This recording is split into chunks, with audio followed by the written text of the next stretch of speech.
Bonsoir tout le monde. J'espère que tout le monde va bien. On va prendre, j'espère que tout le monde va bien. Soyez encouragés, soyez bénis.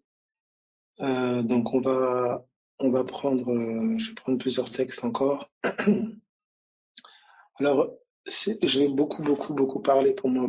Pour moi, c'est un fondamental. Je vais parler du monde du cœur, le monde du cœur, qui est le monde spirituel, hein. Donc on va beaucoup entrer là-bas. Merci Seigneur. Donc prenons ensemble Galates 4.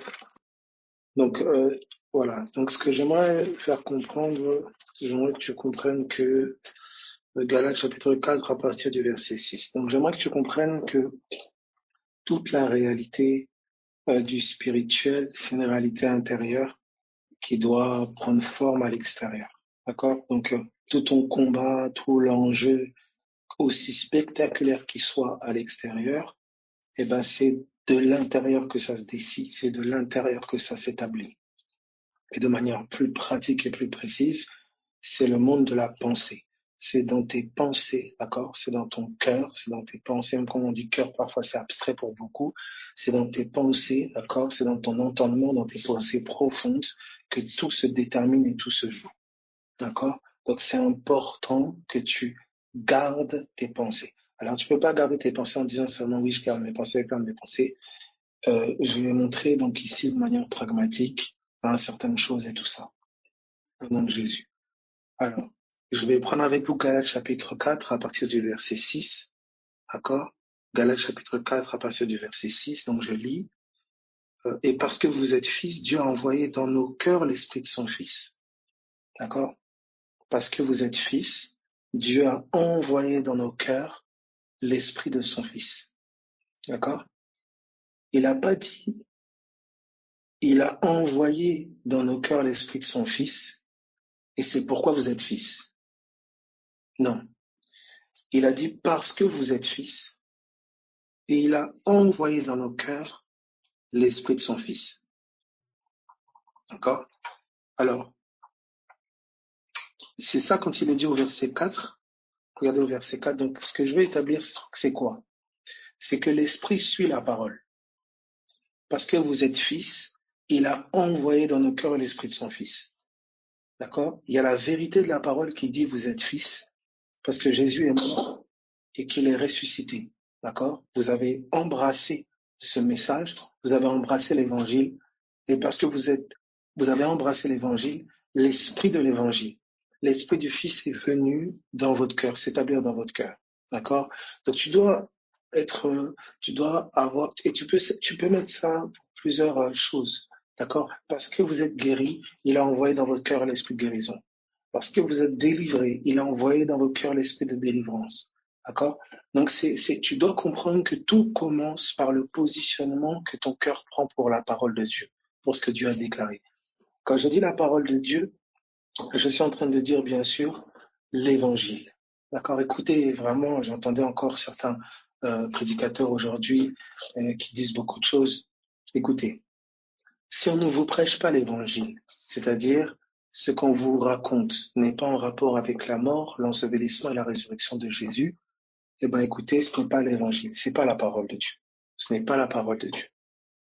Alors, je vais essayer d'expliciter ça, de poser petit à petit des bases et puis on va évoluer progressivement. Alors, ici on est en train de dire que il a envoyé dans nos cœurs l'esprit de son fils. Donc déjà, je suis en train de découvrir et d'apprendre que un esprit, d'accord, l'esprit de son fils vient résider dans mon cœur. L'esprit de son fils vient résider dans mon cœur. Est-ce que ça va jusque-là pour tout le monde? L'esprit de son fils vient résider dans mon cœur.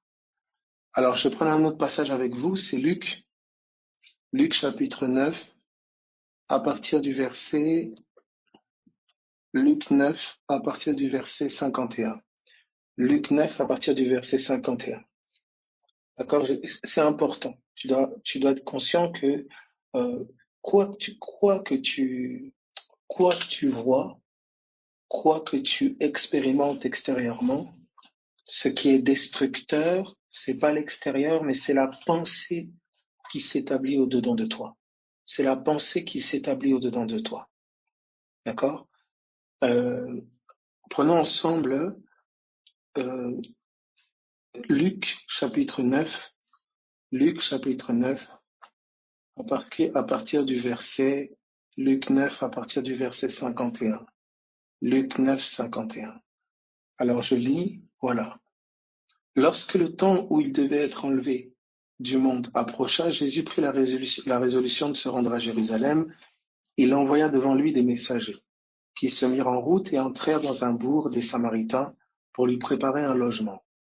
D'accord? Donc, il envoie devant lui des messagers, c'est intéressant, il envoie devant lui des messagers pour lui préparer un logement. Vous voyez? Et ça, pour moi, c'est vraiment la vocation des messagers, exactement comme Jean-Baptiste a été envoyé pour préparer le chemin, pour préparer le chemin.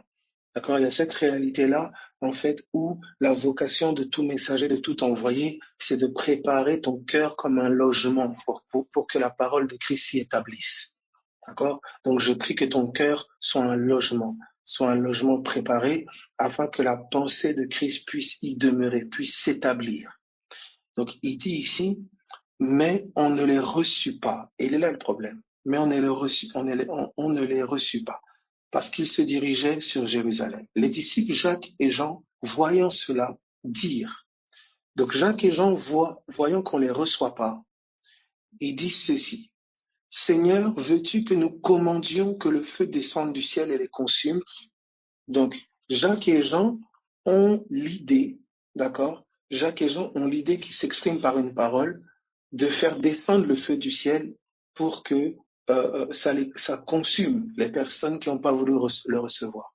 Cette idée de faire descendre le feu du ciel, il ne l'attire pas du vent, il l'attire des Écritures. D'accord? Et Élie a fait descendre le feu du ciel, Élisa a fait descendre le feu du ciel. D'accord?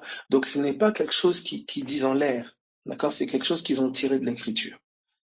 Et donc c'est quelque chose qui leur a été inspiré des Écritures.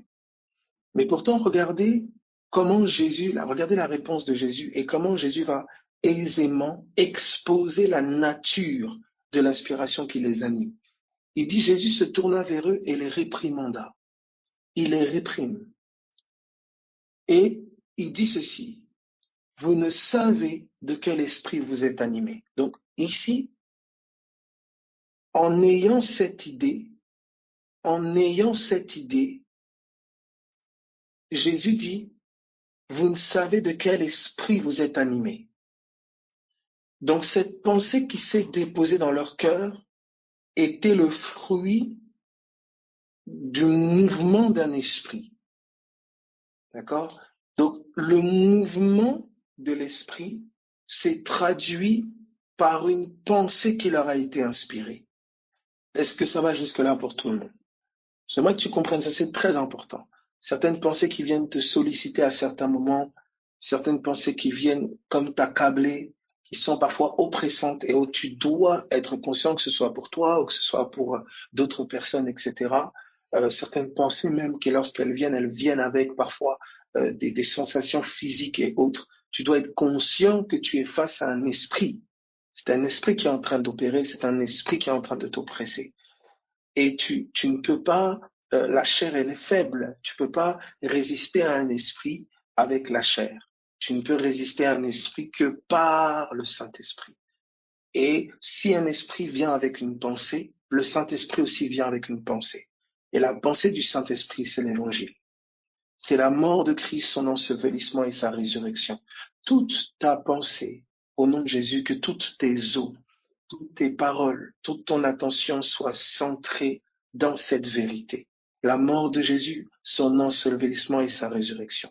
Jésus est mort pour tes péchés, il est mort pour toi. Il a pris ton infirmité, il a pris tes péchés, il a pris ta condamnation et il est ressuscité, il est vivant. Alors regarde, ici, donc tu vois que l'inspiration qu'ils ont eue, l'idée qu'ils ont eue, Jésus dit, vous ne savez pas de quel esprit vous êtes animés. Donc, Jésus rend le témoignage qu'ils sont animés d'un esprit à l'inspiration qu'ils ont eue, à l'idée qu'ils viennent d'avoir. D'accord? La pensée qu'ils viennent d'avoir. Au verset 56, car le Fils de l'homme est venu non pour perdre les âmes des hommes, mais pour les sauver. Ils discernent l'esprit qui les anime comment? Par rapport à la mission de Jésus-Christ. Ils ont l'inspiration de faire descendre le feu du ciel pour détruire les gens qui les ont rejetés. C'est pour ça, voilà, au nom de Jésus, si d'une manière ou d'une autre, on t'invite à souhaiter la mort de tes ennemis ou à commencer à maudire les gens et autres, faire descendre le feu pour tuer tes ennemis, je ne sais pas quoi. Regarde ce que Jésus dit ici. Tu ne sais pas de quel esprit tu es animé. Le Fils de l'homme n'est pas venu pour détruire, il est venu pour sauver. D'accord? Et même si le Seigneur te disait, par exemple, voilà, je vais les tuer, d'accord? Dans le langage du Sauveur, tuer, c'est sauver. D'accord? Puisque par sa mort, d'accord, nous avons été réconciliés avec Dieu, nous sommes morts en lui. Donc littéralement, il nous a tués, notre ancienne vie a été crucifiée pour que nous ressuscitions en lui. Donc voilà pourquoi je souhaite la mort de tes ennemis, pour qu'ils puissent, c'est la mort, leur mort, c'est leur conversion. Mais c'est pas que tu commences à envoyer du feu pour détruire la vie des gens. Non, non, non, non, non. Ça ne vient pas de Dieu, c'est pas l'inspiration divine. Alors regardez ce qui est dit ici. Il dit, car le Fils de l'homme donc est venu, non pour perdre les âmes des hommes, mais pour les sauver. Donc vous voyez que à la mission du Fils de l'homme, Jésus a pu aisément discerner que cette idée-là, ce n'était pas l'inspiration qui vient, qui est dans le même camp que Jésus. D'accord? Alors là, j'aimerais mettre en lumière quelque chose. Vous avez vu que c'est comme si l'esprit qui est venu les animer. Je répète, l'esprit qui est venu les animer. L'animation de cet esprit s'est traduit par une pensée, s'est traduit par une idée. Donc tu dois comprendre qu'un esprit qui t'anime, un esprit qui t'anime, et ça ne voulait pas dire qu'ils étaient possédés, ça ne voulait pas dire qu'il fallait commencer à chasser des esprits autres, non. D'accord? C'est une inspiration. D'accord? Il y a une différence entre une inspiration qui s'établit en toi, qui s'est établie dans ta vie, qui règne dans ton cœur, qui règne dans ta vie, qui s'est établie en toi. C'est-à-dire qui t'habite, et une inspiration qui te visite. D'accord? Il y a vraiment une différence. D'accord? Voilà. Bref, ça c'est un autre point. Mais regardez ce qui est dit ici, vous voyez, et regardez ce qui s'est passé. Qu'est-ce qui a été la source de cette inspiration-là? C'est le rejet de ces personnes-là qui devaient les recevoir. Ça veut dire un événement a permis à un esprit de les inspirer. Un esprit a une source d'inspiration. Je répète, un esprit, il a une source depuis laquelle il opère. Là, cet événement-là, on les a rejetés, hein, on les a empêchés de pouvoir faire ce que Jésus les avait envoyés de faire. Eh bien, ça a été, un esprit s'est glissé là, ça a été un moment favorable pour qu'une inspiration mauvaise puisse les animer. Attention, fais attention. Il y a des circonstances et des situations qui sont des temps et des moments favorables pour que des inspirations viennent te parler. Attention dans les temps d'épreuve, dans les temps d'adversité, dans les temps d'opposition, veille aux pensées qui t'animent.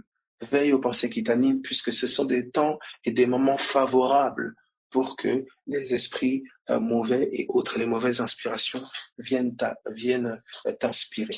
Voilà pourquoi tu as vu que lorsque tu revis parfois les mêmes situations, le rejet de quelqu'un, ou une certaine attitude de quelqu'un, ou un certain comportement de quelqu'un, ou des blocages par rapport à certaines choses, la même inspiration vient te solliciter avec les mêmes mensonges. Hein, les mêmes mensonges viennent t'animer, la même inspiration vient t'animer, parce qu'elle utilise des événements que tu as déjà vécus dans le passé comme point d'ancrage pour pouvoir t'inspirer. Voilà pourquoi tu dois te positionner avec fermeté dans l'évangile et dire cette personne-là elle a été crucifiée, ça n'a plus d'effet sur moi, je suis une nouvelle personne. Et même si les idées me viennent, même si l'oppression me vient, je ne me fie plus à ces mensonges-là, je ne m'identifie plus à ça. Je suis une nouvelle création en Jésus, je suis une nouvelle personne en Christ. Tu avais l'habitude quand tu étais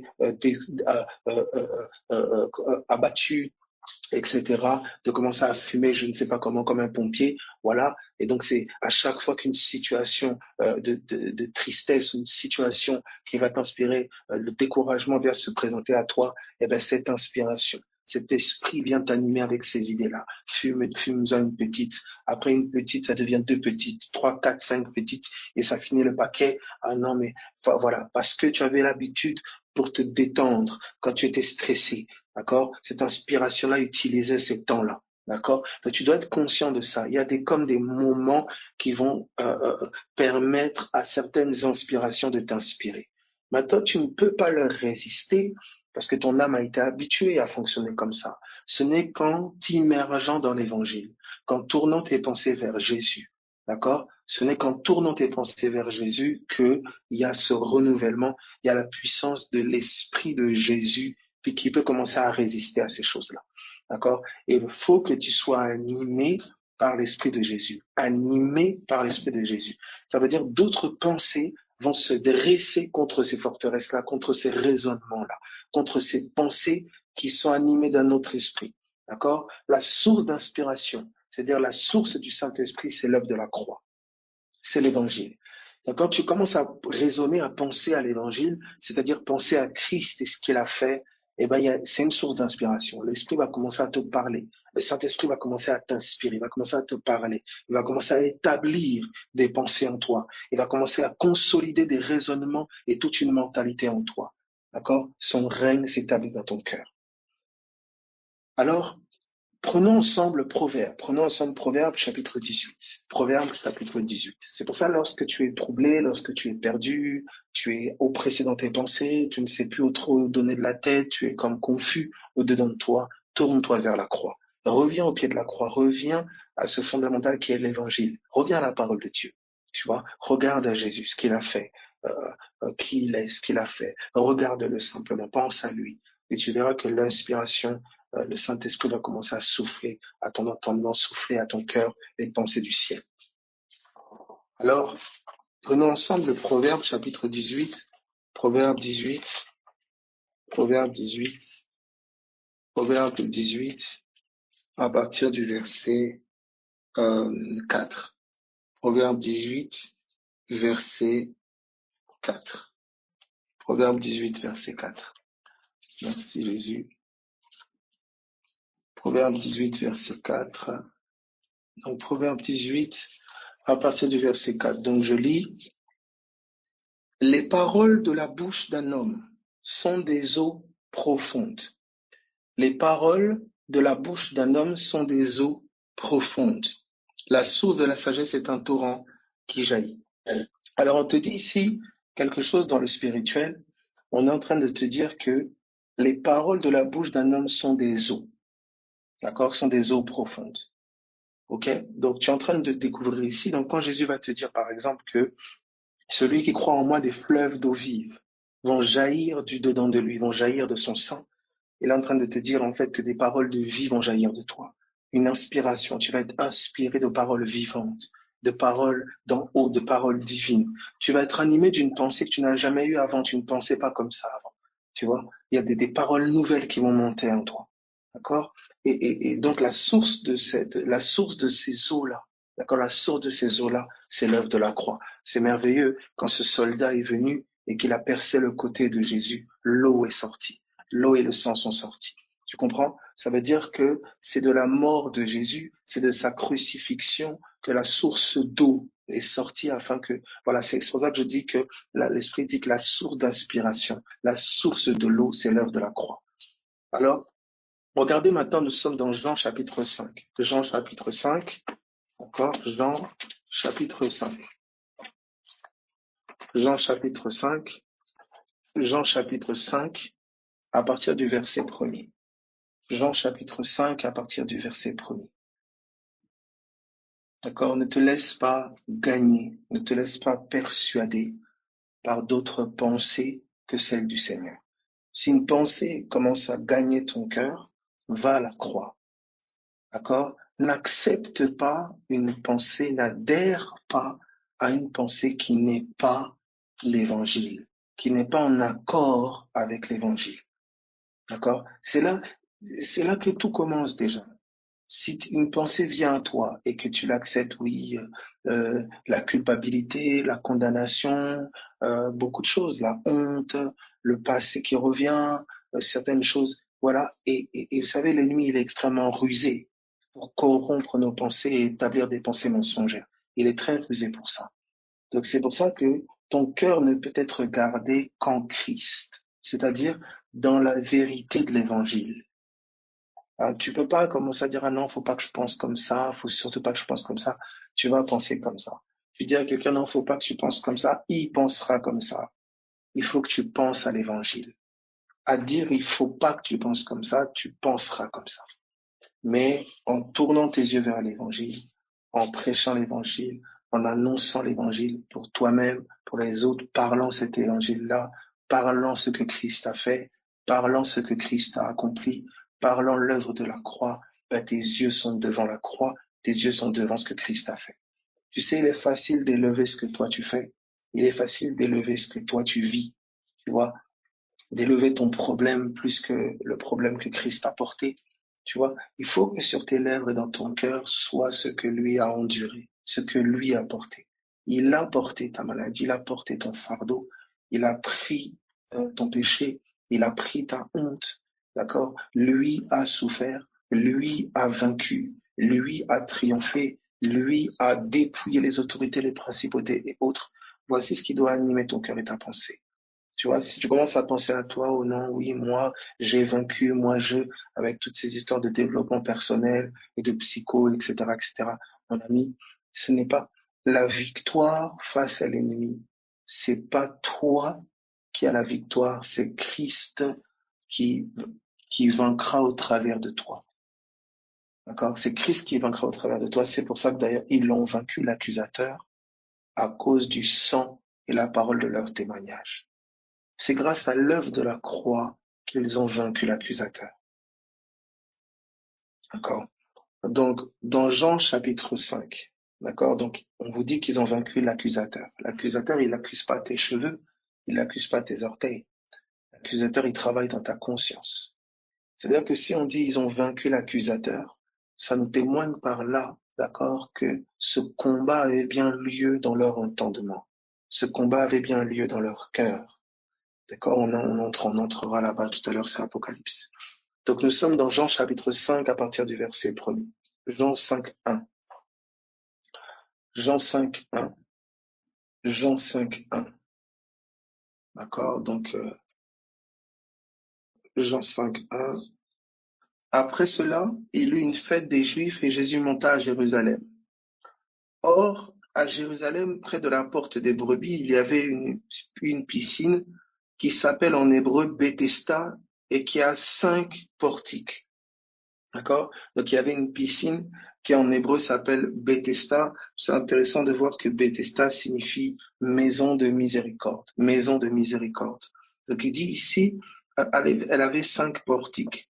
Sous ces portiques étaient couchés en grand nombre des malades, des aveugles, des boiteux, des paralytiques qui attendaient le mouvement de l'eau, qui attendaient le mouvement de l'eau. Ça va? Alors, bien sûr, quand on parle de portique, portique, voilà, c'est littéralement, voilà, c'est comme, je pense, forme de porte, les portiques construits, voilà, ça vient de placer, poser, voilà, c'est en fait tout simplement des portes, Ça va? Est-ce que ça va pour tout le monde jusque-là? Voilà, c'est plus une définition plus exacte. Donc, galerie ouverte soutenue par des colonnes. C'est intéressant. Donc, galerie ouverte soutenue par des colonnes. Voilà, donc voilà, c'est comme, vous savez, d'espèces de grandes entrées là, je pense, d'espèces de, bon, ceux voilà, qui savaient pas, moi je savais pas précisément. Alors, regardez ici. Donc, à Jérusalem, près de 5 portes, d'accord? Donc, il dit, il y avait une piscine qui s'appelle en hébreu Bethesda et qui avait 5 portiques. Sous ces portiques étaient couchés en grand nombre des malades, des aveugles, des boiteux, des paralytiques qui attendaient le mouvement de l'eau. Regardez ce qu'ils attendaient. Ils attendaient le mouvement de l'eau. Les malades, tous ces gens-là, les paralytiques, les aveugles et autres, ils attendaient le mouvement de l'eau. verset 4. Car un ange descendait de temps en temps dans la piscine et agitait l'eau. Un ange descendait et agitait l'eau. Et celui qui descendait le premier, après que l'eau avait été agitée, était guéri, quelle que soit sa maladie. D'accord? Donc c'est intéressant de voir ici, d'accord? Donc il y avait un portique qui s'appelle une piscine, pardon, maison de miséricorde, et il y avait de l'eau dans cette piscine. Et lorsque cette eau était agitée, lorsque cette eau était animée, d'accord? Lorsque cette eau était animée, eh ben, que se passe-t-il? Que se passait-il? Eh ben, il y avait guérison.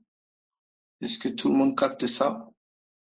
Donc, quand cette eau était agitée, d'accord? Littéralement, quand cette eau était animée, d'accord? Il y avait guérison. Merci Jésus. Merci Jésus. Est-ce que ça va pour tout le monde? Voilà. Alors, ici, regardez ce qu'on nous dit. On nous dit qu'il y avait un ange qui venait agiter l'eau, un ange qui venait agiter l'eau qui était dans la piscine. Et quand l'ange, d'accord, un ange est un esprit, d'après Hébreux chapitre 2, je pense, d'accord, les anges sont des esprits, Hébreux 2, pardon, à partir de Hébreux chapitre 1, pardon, à partir du verset 14, d'accord, Hébreux 1, 14, les anges sont des esprits, d'accord. Donc, il est dit ici qu'un esprit venait agiter l'eau qui était la maison de miséricorde. Alléluia. Et quand cet ange venait agiter l'eau, on dit que l'eau maintenant revêtait des caractéristiques particulières, elle guérissait. Alléluia. Maintenant, on nous a dit que les paroles de l'homme sont des eaux profondes. Les paroles de l'homme sont des eaux profondes. Donc cet ange-là, quand il venait à la piscine maison de miséricorde, et que cet ange-là animait l'eau, agitait l'eau, eh bien l'eau guérissait. D'accord? Donc cet esprit venant agiter l'eau, l'eau était déjà là. Cet esprit venant agiter cette eau-là guérissait. Et finalement, regardez, il y avait un homme qui était là malade depuis 38 ans. Jésus l'ayant vu coucher, sachant qu'il était déjà malade depuis longtemps, lui dit, veux-tu être guéri? Le malade lui répondit, Seigneur, je n'ai personne pour me jeter dans la piscine quand l'eau est agitée. Et pendant que j'y vais, un autre descend avant moi. Je vais te montrer ici que parce que personne ne pouvait l'amener à la piscine extérieure, personne ne pouvait l'amener à l'eau agitée par l'ange, d'accord? Personne ne pouvait l'amener à l'eau de l'ancienne alliance, d'accord? Eh ben, l'eau de la nouvelle alliance, la maison de Bethesda d'en haut, la maison de miséricorde du ciel est venue vers lui, d'accord? Donc là, en fait, on est en train de voir quoi? On est en train de remarquer que cet homme-là, qui ne pouvait pas aller vers l'eau qui était agitée par l'ange, d'accord? Cet homme-là, il avait personne. C'est-à-dire au niveau de sa capacité, il n'avait pas la capacité de pouvoir se jeter dans l'eau. Par lui-même, par ses propres moyens, par ses propres œuvres, il ne pouvait pas aller dans l'eau que l'ange agitait. D'accord? Il ne pouvait pas aller à cette eau-là pour être guéri. Cependant, qu'est-ce qui se passe? La grâce est venue à lui. La piscine de Bethesda n'était qu'une ombre de la véritable piscine. La véritable maison de miséricorde, c'était bien sûr Christ. Christ dira aux pharisiens, détruisez ce temple, je le rebâtirai en 3 jours. Et il voulait parler de son corps. Ça veut dire le corps de Christ, Jésus était une maison ambulante. Et la maison de miséricorde. La maison de miséricorde est venue vers cet homme-là qui ne pouvait pas aller vers la piscine. Alors la piscine est venue vers lui. Et regardez là où l'ange a agité l'eau. D'accord? Là où l'ange agitait l'eau, eh ben, le Saint-Esprit a agité les paroles de Jésus. D'accord? Et c'est là, maintenant, regardez comment cet homme a été délivré, il a été guéri. Qu'est-ce que je veux dire par là? Jésus va nous faire maintenant une preuve. Vous voyez qu'on est passé à une piscine avec une eau physique et un ange qui a agité une eau physique, à une piscine qui était le cœur du Christ, agitée par le Saint-Esprit. Est-ce que ça va? Où les eaux ne sont plus une eau physique, mais où les eaux sont les eaux de la parole. C'est pour ça que je tiens à te dire qu'il est très important, le baptême d'eau D'accord? Tu dois savoir que la pensée du baptême d'eau, c'est que tes eaux à toi, alléluia, c'est que toute ta terre, ton ancienne manière de raisonner, tout l'ancien toi soit englouti dans l'eau de la parole. Il faut que l'eau de la parole puisse engloutir ton ancien toi, tes anciens raisonnements, tes anciennes mentalités. Si tu rentres dans l'eau sans aspiration à ce que l'eau de la parole puisse immerger et engloutir l'ancien toi, tu prends une douche. Voilà pourquoi le véritable baptême, c'est pas simplement le fait d'entrer dans l'eau et de ressortir, mais c'est le fait que tu décides volontairement que tout ton raisonnement, toute ta terre, exactement comme Noé, comme la terre de Noé où il y avait de la méchanceté dessus, elle a été engloutie par les eaux. Elle a été engloutie par les eaux. Et bien, au nom de Jésus-Christ de Nazareth, de la même manière, il faut que ta terre, il faut que ton cœur, il faut que ton entendement soit englouti par les eaux de la parole. Et de ces eaux-là qui vont engloutir ta terre, une nouvelle terre va sortir. Un nouveau cœur va émerger. Une nouvelle mentalité va émerger. C'est ça le véritable baptême. C'est ça la véritable immersion. Alors regardez maintenant ce qu'on nous dit. Et avec cette nouvelle terre-là, la colombe peut se poser dessus. Avec cette nouvelle terre-là, le Saint-Esprit peut interagir avec. Vous voyez, un entendement qui est renouvelé par la parole, un entendement qui est immergé dans la parole peut collaborer avec le Saint-Esprit. La colombe peut se poser, elle peut t'inspirer, elle peut t'aiguiller à mesure que ton entendement est renouvelé par l'eau de la parole. Béni soit son nom. Alors regardez maintenant dans Jean chapitre 4.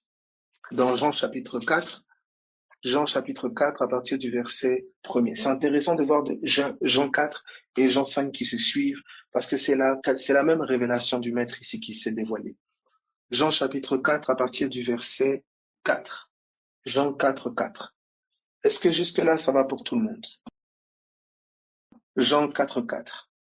Jean 4, 4. Donc je lis.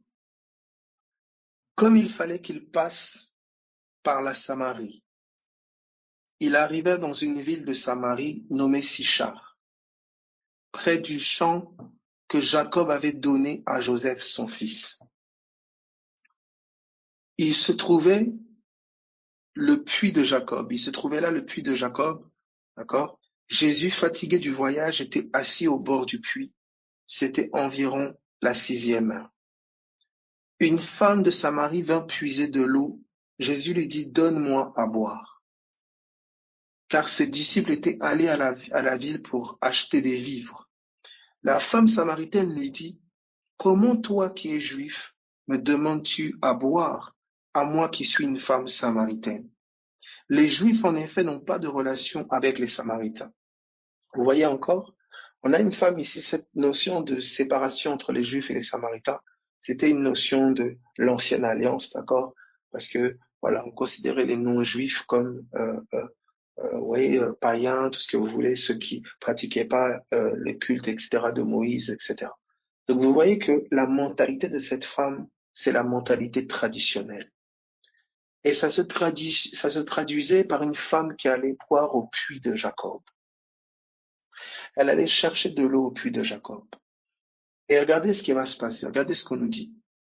On nous dit, les Juifs, en effet, n'ont pas de relation avec les Samaritains. Verset 10, Jésus leur répondit, si tu connaissais le don de Dieu, et qui est celui qui te dit, donne-moi à boire, tu l'aurais toi-même demandé à boire, et il t'aurait donné de l'eau vive. Jésus est en train de se révéler comme le véritable puits de Jacob. Ça veut dire que là où Jésus, vous avez vu dans Jean 5, il est la réalité de la piscine de Bethesda. Ici, il est la réalité du puits de Jacob. En fait, il est en train de nous dévoiler quelque chose d'extraordinaire. Il est en train de nous dévoiler que ces eaux, les eaux qui l'animent, sont des eaux qui guérissent. Dans Jean chapitre 5, les eaux qui ont animé Jésus ont guéri un malade. Mais dans Jean 4, ici, vous allez voir que les eaux qui animent Jésus vont laver une femme de sa honte. Ce sont les mêmes eaux qui ont eu un impact différent.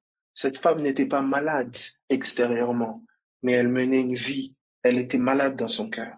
Elle allait puiser de l'eau à cette heure-là où on n'allait pas puiser de l'eau parce que justement, elle voulait, je pense, ne pas être vue des autres femmes. Elle avait eu 5 maris. L'homme avec qui elle était n'était pas vraiment son mari. Elle avait une vie sans doute dont elle avait honte. Et les eaux du puits du Jacob d'en haut ont guéri la femme de cette honte. Comment vous pouvez le savoir? Celle qui venait puiser de l'eau à la 6e heure, une heure où les gens ne vont pas puiser de l'eau, le soleil est à son zénith.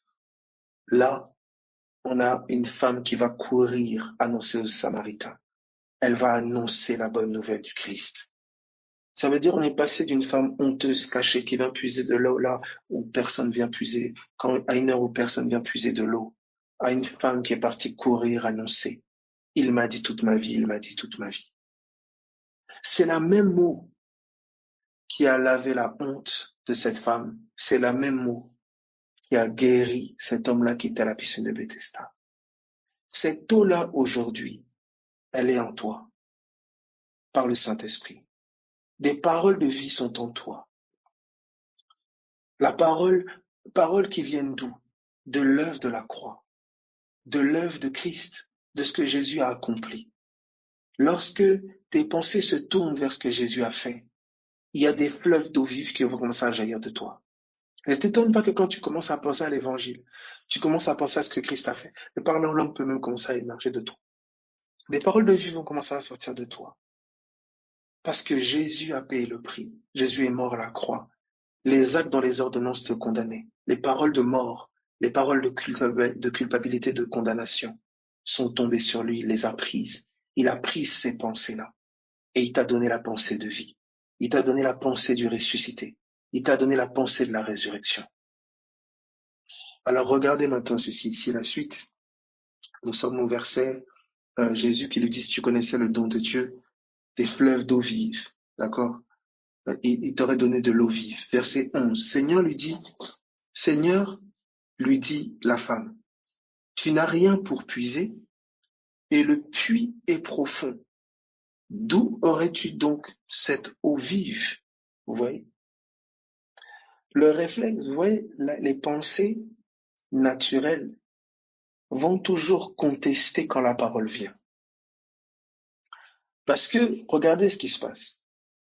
Elle est en train de se poser la question, comment il peut faire pour me donner de l'eau? Ça veut dire qu'elle cherche dans le naturel la confirmation de la déclaration spirituelle.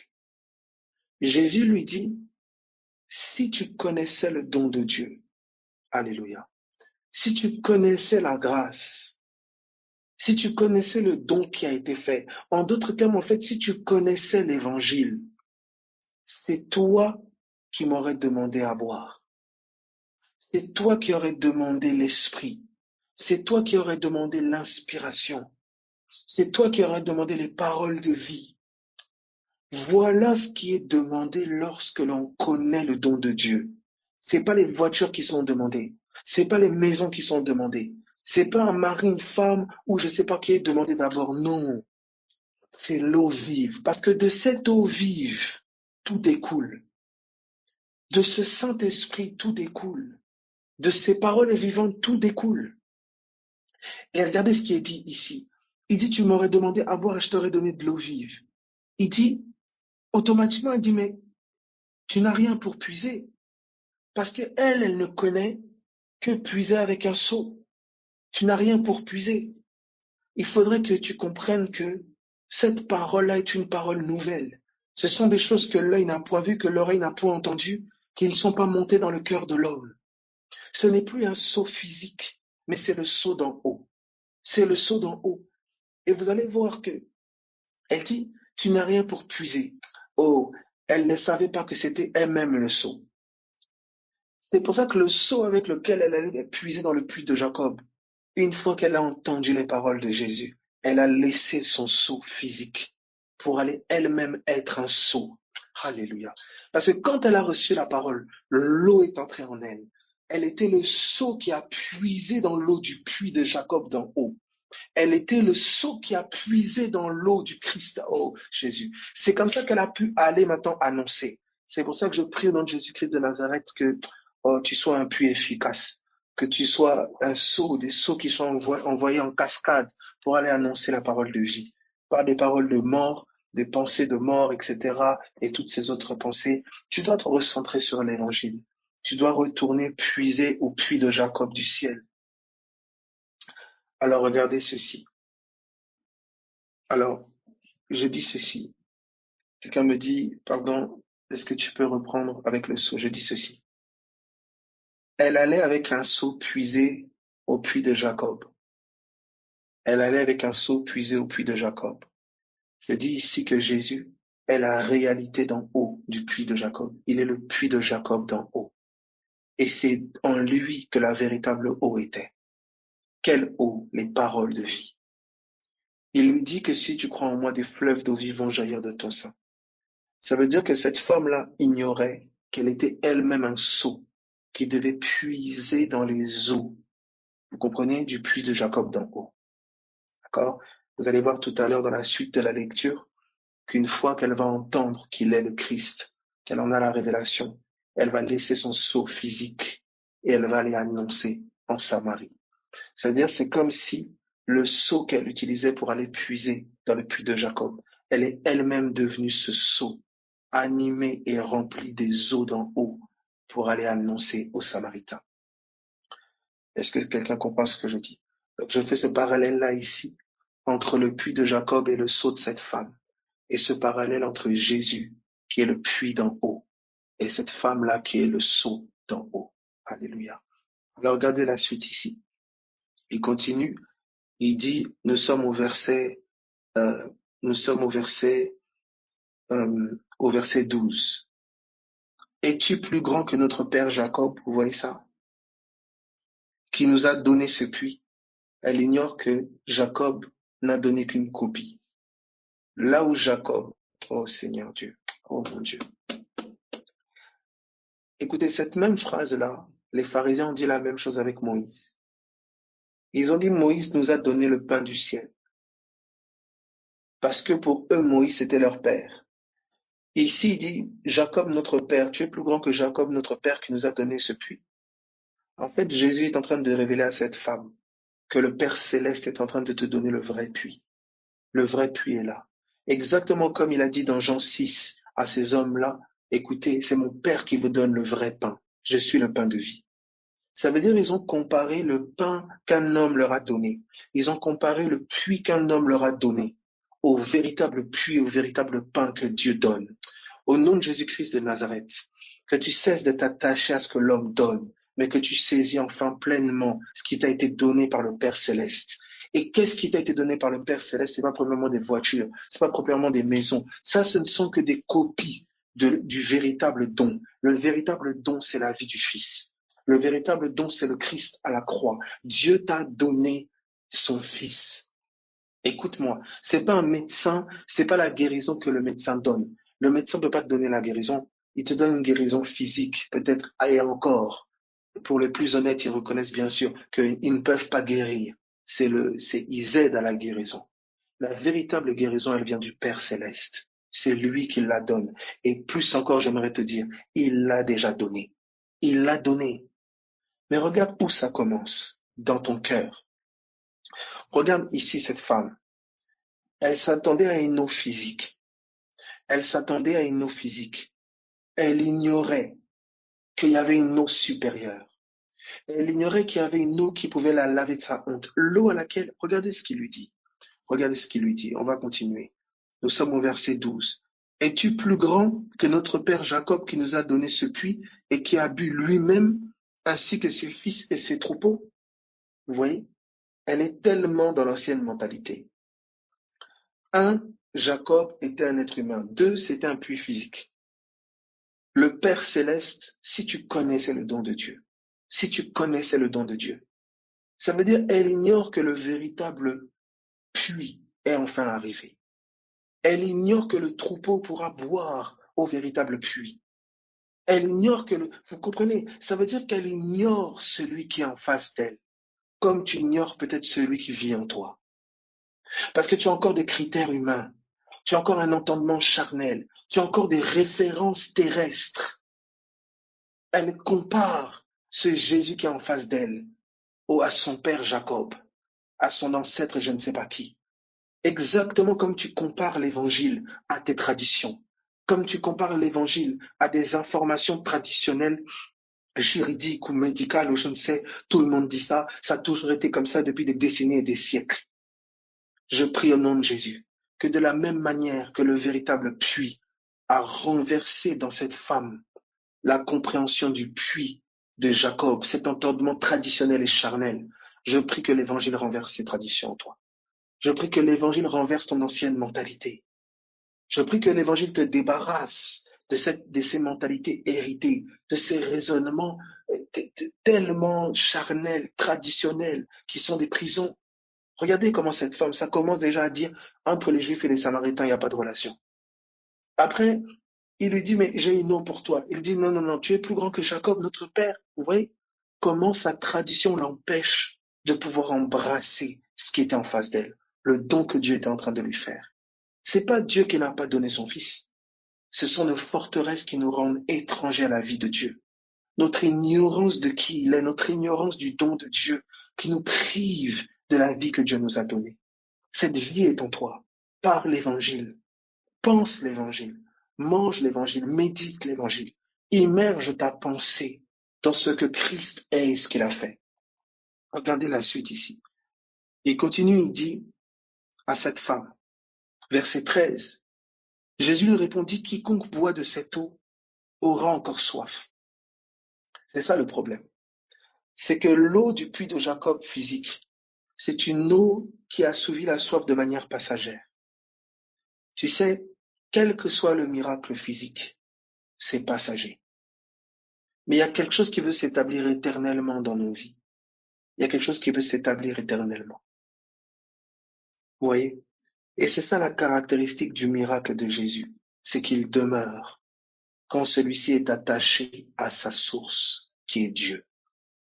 Il demeure. Je prie au nom de Jésus-Christ que tu ne sois pas attaché à l'éphémère. Je prie que nous ne soyons pas attachés au passager. Vous voyez? Elle allait toujours avec la même honte. Elle allait toujours avec la même vie, puiser à cette même eau, pour revenir le lendemain puiser encore à la même eau, pour revenir encore puiser à la même eau. Mais Jésus voulait faire d'elle, de elle-même maintenant un puits, de elle-même une source d'eau. Ça veut dire que tout ce dont tu as besoin, Dieu ne veut plus que tu ailles courir à gauche, à droite. Il a mis toutes les ressources nécessaires en toi par son Fils, en toi par l'Évangile. C'est d'une révélation du don de Dieu dont tu as besoin. C'est d'une révélation de ce que Christ a accompli dont tu as besoin. Et si tu écoutes un quelconque messager, ce messager est censé faire de toi un logement pour pouvoir abriter, pour que tu deviennes la résidence de cette parole de vie. Tout homme qui vous attachera à lui, tout homme qui vous attachera à son ministère ou je ne sais, ce n'est pas la volonté de Dieu, ce n'est pas la pensée de Dieu. Un ministère efficace est celui qui va t'attacher à l'agneau. Un ministère efficace est celui qui va faire de ton cœur une demeure pour abriter la parole. Regardez ce qui est dit ici. Et continue, nous sommes au verset, il dit au verset 13. Jésus lui répondit, quiconque boit de cette eau aura encore soif. Mais celui qui boira de l'eau que je lui donnerai n'aura jamais soif. Celui qui boira de l'eau que je lui donnerai n'aura jamais soif. Vous voyez, la soif, c'est un manque de révélation. Il a dit, oh, j'ai soif de toi. C'est un manque de révélation. Jésus, il a dit, l'eau là qu'il donne, tu n'auras jamais soif. Maintenant, tu dis, j'ai soif, parce que tu as des émotions. Commence à croire que tu n'as plus soif. Commence à croire que ta soif a été assouvie par le sacrifice de Jésus à la croix. Alléluia. Commence à croire que lui, il a bu du vinaigre pour que toi, tu puisses boire de l'eau. Que lui, il a bu des paroles de malédiction pour que tu puisses, toi, boire des paroles de bénédiction. Que lui, il a bu du aigre et de la mer pour que toi, tu puisses boire de l'eau douce. Voilà. Voilà les pensées qui doivent t'animer. Regardez ce qu'il dit. Ça continue. Il dit, je lui donnerai, il n'aura jamais soif, et l'eau que je lui donnerai deviendra en lui une source d'eau qui jaillira jusque dans la vie éternelle. C'est-à-dire, cette eau, ça veut dire elle qui était un puits, elle qui était un seau, pardon. Vous voyez, le seau va prendre de l'eau. Mais il dit, cette eau-là va faire du seau un puits. Mon Dieu. Cette eau va faire du seau un puits. Ça veut dire cette eau va te rendre semblable à celui qui te l'a donné. Cette inspiration va te rendre semblable à l'esprit qui t'a inspiré. C'est pour ça que je prie au nom de Jésus-Christ de Nazareth, que tu ne négliges pas l'eau du puits de Jacob d'en haut. Nous sommes transformés à la même image, de gloire en gloire, par l'Esprit comme au travers de sa parole. Pense à l'Évangile, laisse-toi inspirer. Pense à ce que Jésus a fait, laisse-toi habiter par l'inspiration du ciel. Que l'inquiétude te quitte, que les peurs te quittent, que les mensonges et les forteresses de l'ennemi soient renversés par la révélation de ce que Jésus a fait. Quelqu'un dit, donc on ne peut plus dire j'ai soif de toi. C'est même que tu ne peux plus dire j'ai soif de toi. Si tu as bu, tu ne peux pas dire j'ai soif. Et d'après ce que nous lisons là, nous avons bu, l'eau est là. Donc je dis Seigneur, je dis plus j'ai soif, je dis Seigneur merci d'avoir assouvi ma soif. Merci parce qu'en toi je n'ai plus soif. Et c'est cela. Vous savez, tant que nous nous définissons hors de la croix, on va penser comme des gens qui manquent. Et quand on pense depuis la croix, on pense en action de grâce, parce que c'est vrai. Merci Jésus. Alors regardez la suite. Il dit, verset 15, la femme lui dit, Seigneur, donne-moi cette eau, afin que je n'ai plus soif et que je ne vienne plus puiser ici. Elle ne veut plus puiser là. Elle veut plus. Elle aurait pu dire, ah non, non, non, moi j'aime bien puiser ici, j'aime bien. Elle ne veut plus de cette eau-là. Elle ne veut plus de cette manière de vivre. Elle est fatiguée sans doute. Comme peut-être tu es fatigué de certaines pensées, certaines addictions, certaines choses où je ne sais. Et regarde ce qu'il est en train de dire ici. Tout part de l'eau. Tout part de l'eau. Et c'est dans tes pensées que ça commence. La fin doit débuter dans tes pensées. La croix doit être plantée à Golgotha. Golgotha veut dire le lieu du crâne. C'est dans tes pensées d'abord que ça doit prendre fin. C'est dans tes pensées d'abord que cette maladie doit s'arrêter. C'est dans tes pensées d'abord que cette captivité doit s'arrêter. Pourquoi elle peut s'arrêter? Parce que Jésus a payé le prix à la croix. Il a pris. Il a vaincu. Tu peux pas arrêter par toi-même. Tu peux pas dire, ah oui, je suis libre, je suis libre, je suis libre, alors que tu vois la captivité. Tu peux pas dire, je suis guéri, je suis guéri, je suis guéri, alors que tu vois la maladie avec tes yeux. Mais depuis la croix, tu peux le déclarer. Depuis la croix, tu peux l'affirmer. Depuis ce que Jésus a fait, tu peux l'affirmer. Depuis ce que Jésus a fait, tu peux être habité par cette vérité. Ça ne peut pas venir de toi. Ça ne peut pas venir de ton œuvre. Ça ne peut pas venir d'autosuggestion et autres. Ça ne peut venir que d'une révélation de ce qu'il a fait et de qui il est. Regardez ici. Il lui dit, verset 16, il lui dit, va, lui dit Jésus, appelle ton mari et viens ici. La femme répondit, je n'ai point de mari. Verset 17, Jésus lui dit, tu as eu raison de dire, je n'ai point de mari, car tu as eu 5 maris et celui que tu as maintenant n'est pas ton mari. En cela, tu as dit vrai. Seigneur, lui dit la femme, je vois que tu es prophète. Vous avez vu? Au moment où elle dit, donne-moi cette eau, il lui révèle sa vie. Ça veut dire que le maître a répondu à la soif de cette femme. Elle ne savait pas qu'en aspirant à l'eau, elle est en train d'aspirer à la solution pour sa vie. L'eau a traité sa vie. C'est pour ça que je prie que quand tu te tiens devant les Écritures ou quand tu te tiens dans la prière, que cette soif, tu en aies la révélation qu'elle est assouvie en Christ. Que tu vois ta vie. Que tu vois la solution que l'Évangile est. Regardez ce qu'il est en train de dire ici.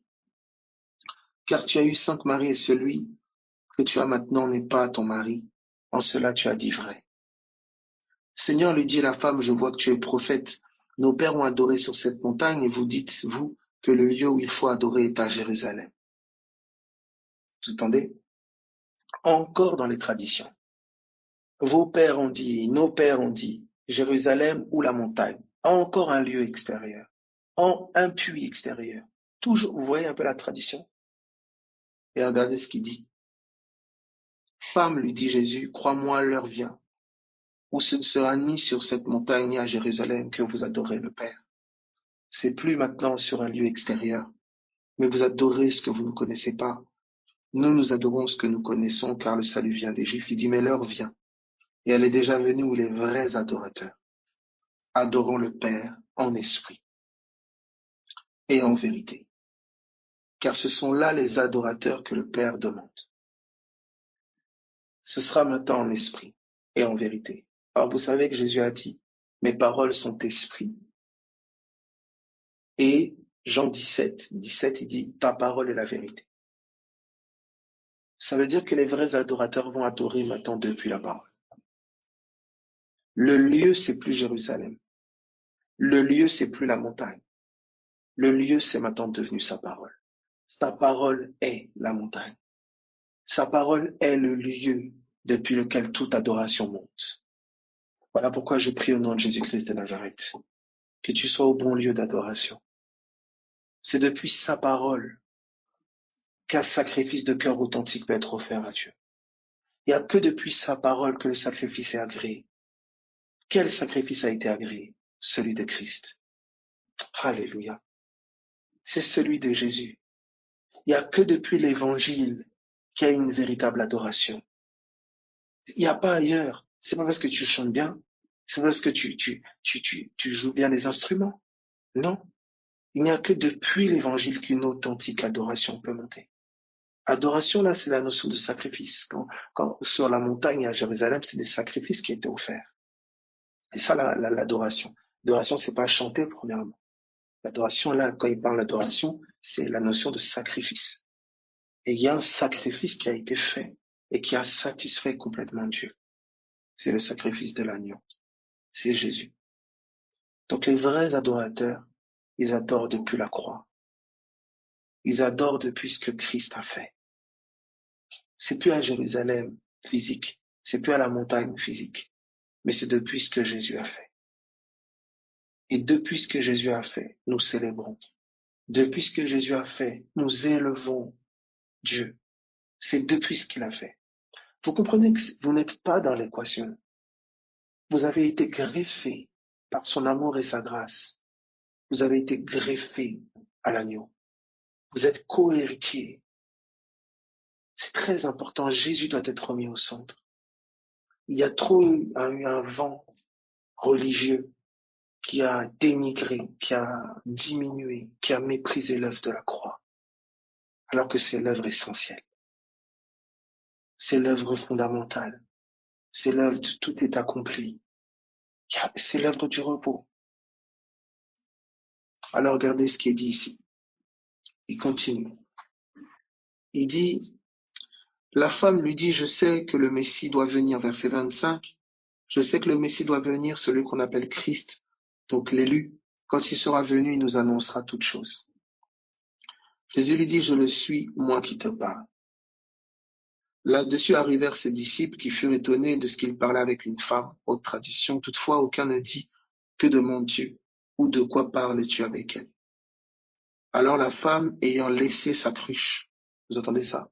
Ayant laissé sa cruche, s'en alla dans la ville et dit aux gens, venez voir un homme qui m'a dit tout ce que j'ai fait. Ne serait-ce point le Christ? Elle laisse sa cruche pour aller témoigner de Jésus. Vous voyez, sa solution, c'était pas l'eau du puits de Jacob d'en bas, mais c'était l'eau du puits de Jacob d'en haut. Il y a beaucoup de personnes qui pensent que leur solution, c'est en bas, alors que le en bas est traité depuis le en haut. Vous voyez comment la tradition tenait cette femme. Mais quand, soudain, l'agneau se révèle, elle laisse sa cruche, elle va témoigner de lui. Elle va témoigner de lui. Plus de honte. Plus de le mari peut-être de je sais pas quoi. C'est comme si elle m'attend, elle ne voit que lui est un homme qui m'a dit toute ma vie. C'est pour ça que je prie que tout ce qui a été mis devant tes yeux, toutes les cruches qui ont été mises devant tes yeux, les méthodes et les techniques pour aller puiser de l'eau à un puits physique, toutes les stratégies, les traditions des pères et autres, les conseils, les vieux conseils traditionnels, l'eau du puits de Jacob. Je prie que tu sois libéré de ça pour que tu vois le don de Dieu, que tu regardes à la croix, que tu reçoives la vraie eau. C'est pas une eau traditionnelle, c'est une eau vive. Ce sont des paroles inspirées. C'est pas la même eau qui est là avec, tu vois, le même seau, toujours au même endroit et tu as toujours soif. Non, c'est une eau inspirée. C'est des paroles inspirées qui vont t'animer de manière, comment dire, imprévue, incalculée. L'esprit qui anime tes eaux, l'esprit qui anime tes paroles. Voici dans quel puits tu dois te confier. Pas de puits de la tradition, toujours la même eau. Tu as toujours soif. Telle religion, telle religion, telle religion. Oui, nous, le pasteur, il a dit ça. Oui, nous, tel dans notre tradition, c'est ça. Chez nous, les protestants, c'est ça. Chez nous, les pentecôtistes, chez nous, les catholiques, chez nous, les baptistes, chez nous, les is, chez nous, les is, chez nous, les istes. Non. Ce temps-là est révolu d'aller prendre au puits de Jacob d'en bas, d'aller prendre au puits des ismes. Il y a le puits d'en haut qui a été donné. Le puits d'en haut a été donné à Golgotha. Il faut que le peuple revienne boire aux sources d'en haut. Que de nouveau l'Esprit inspire. Les frères et les sœurs, que l'Esprit inspire chacun dans la situation qu'il vit, depuis la source qu'est l'Évangile. Merci Jésus. Alléluia. Alors, allons ensemble. Donc vous avez vu ici, on a pris cette eau-là, d'accord? On a vu que les paroles de l'homme sont des eaux profondes. Et on a vu deux exemples ici avec Jean 4 et Jean 4 et Jean 5, où Jésus se révèle comme la source d'eau. Et on voit que cette eau a lavé une femme de sa honte. C'est pour ça, au nom de Jésus, refuse les pensées qui viennent encore t'accuser par rapport à ton passé, par rapport aux choses que tu as faites et autres. Au nom de Jésus de Nazareth, je prie que tu sois lavé maintenant au nom de Jésus. Je prie que tu sois lavé de la condamnation et toute forme de honte et de culpabilité au nom de Jésus. Que les artifices, que les cruches que tu as employées pour aller toujours dans les mêmes eaux, les eaux de tes pères, ces mêmes traditions, ces méthodes et ces techniques qui te coupent pas ta soif.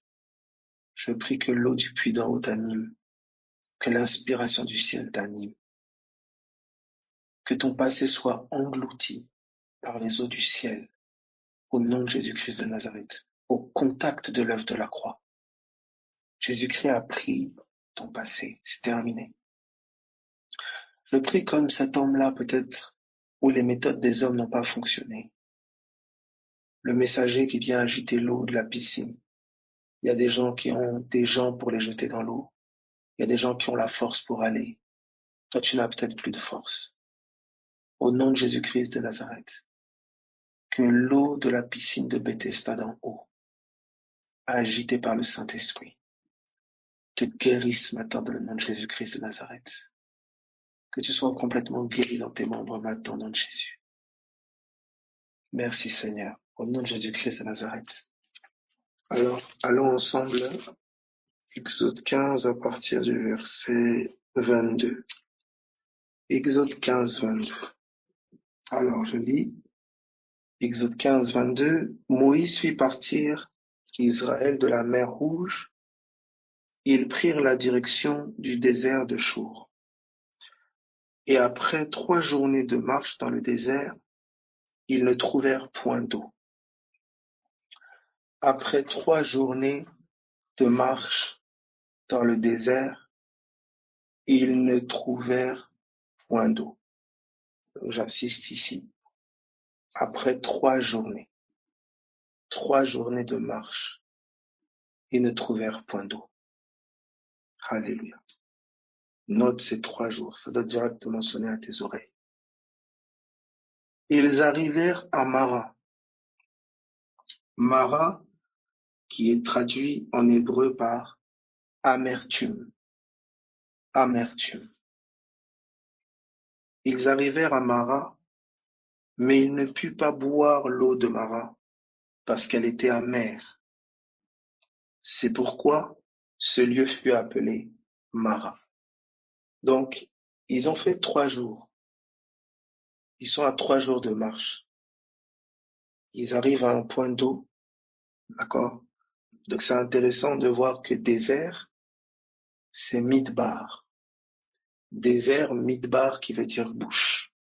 Alléluia. Ça veut dire qu'ils ont traversé la mer Rouge. Les Égyptiens ont été engloutis dans les eaux et eux se retrouvent maintenant dans le désert. Ça veut dire qu'ils se retrouvent dans l'école de la bouche. Et dans cette bouche-là, alléluia, dans ce désert, il y a des eaux. Il y a des eaux qui sont les eaux de Mara, l'amertume, au nom de Jésus-Christ de Nazareth. Oh, que tu sois vraiment nettoyé de ça. Regardez ce qui va se passer. Ça veut dire que ils n'avaient pas d'eau à boire. Vous voyez? Ils n'avaient pas d'eau à boire dans ce désert-là. Je prie au nom de Jésus-Christ de Nazareth que tu aies de l'eau à boire dans le désert que tu traverses. Que tu aies de l'eau à boire du dedans de toi. Fleuve d'eau vive que tu es censé être. Regardez ce qu'il dit ici. Ils n'avaient pas d'eau. Et les seules eaux qu'ils avaient, c'était les eaux de Mara. Des eaux amères. Alors à quoi sont apparentées des eaux amères? Regardez-moi ça. Nous sommes dans Jacques. Allons ensemble dans Jacques. D'accord? Jacques, fais attention à tes eaux. Jacques, parce que n'oublie pas que la vie est formée dans les eaux. Jacques, chapitre 3, à partir du verset 10. Jacques 3, 10. Alléluia. Jacques 3, 10. Je lis. La source fait-elle jaillir, il dit, de la même bouche sortent la bénédiction et la malédiction. Il ne faut pas, mes frères, qu'il en soit ainsi. De la même bouche. Regardez maintenant ce qu'on me dit. La source fait-elle jaillir par la même ouverture l'eau douce et l'eau amère? Ça veut dire, il compare les paroles de malédiction et les paroles de bénédiction aux eaux douces et aux eaux amères. D'accord? Donc, parole de bénédiction égale eau douce. Eau amère égale malédiction. Attends, prenez avec moi Éphésiens 1.3. Éphésiens 1.3. Fais attention à tes paroles. Fais attention à tes pensées. Éphésiens 1.3. Abel, comment je fais attention? C'est en pensant à l'évangile. Béni soit le Dieu et Père de notre Seigneur Jésus-Christ, qui nous a bénis de toutes sortes de bénédictions spirituelles, où ça? Dans les lieux célestes en Christ. J'aurai l'occasion de révéler les lieux comme étant connaissance. Donc nous avons été enrichis d'une pleine connaissance en ce qui concerne le mystère de Christ. Nous avons été bénis de toutes sortes de bénédictions. Ça veut dire que Dieu a parlé toutes sortes de bonnes paroles en Christ par l'Évangile. Tout ce qui est nécessaire d'être parlé de bon, ça a été parlé à la croix.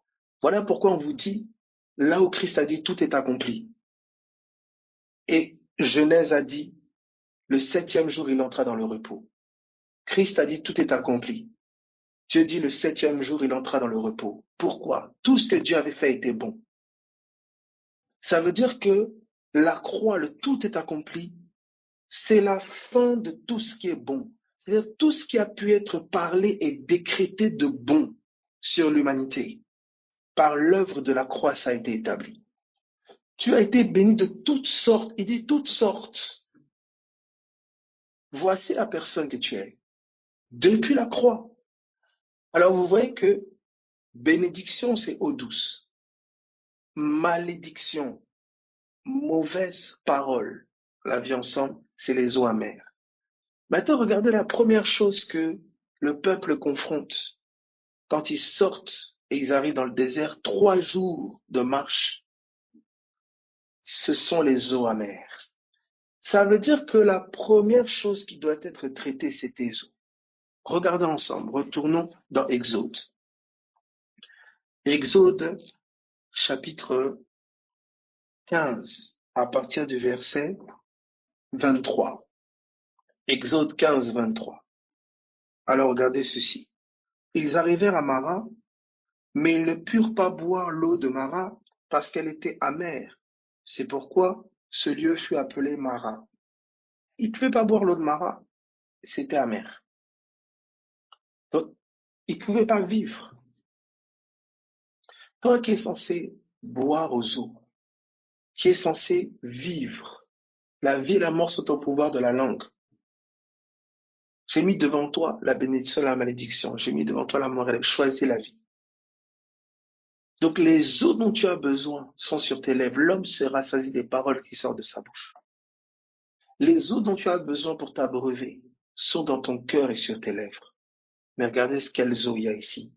Les eaux de Mara, l'amertume, les malédictions. Oh non, c'est fini. Comment on va faire?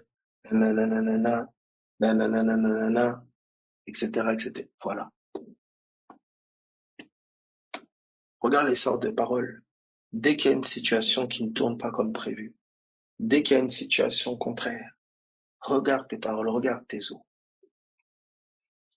Regarde tes eaux. Vous voyez? Alors regardez ce qu'il dit ici. Il dit au verset 24, « Le peuple murmura contre Moïse en disant, « Que boirons-nous » Moïse cria à l'Éternel et lui indiqua un bois. Alléluia.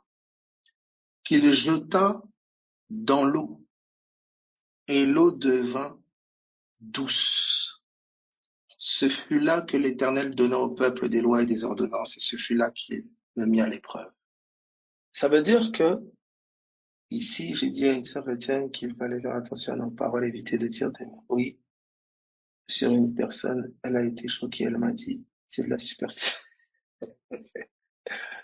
Quelqu'un dit ici, j'ai dit à une sœur chrétienne qu'il fallait faire attention à nos paroles, éviter de dire des mauvais diagnostics sur une personne, elle a été choquée, elle m'a dit, ce sont des superstitions. Ben oui, ben, continue. Elle continue comme ça.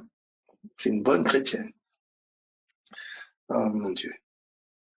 Alors, regardez ce qui est dit ici. Il ne faut pas s'étonner. Les paroles, vous savez, les choses de l'esprit, c'est une folie pour ceux qui périssent. C'est une folie. Donc, il ne faut pas vous étonner de ça. Ok, donc je poursuis.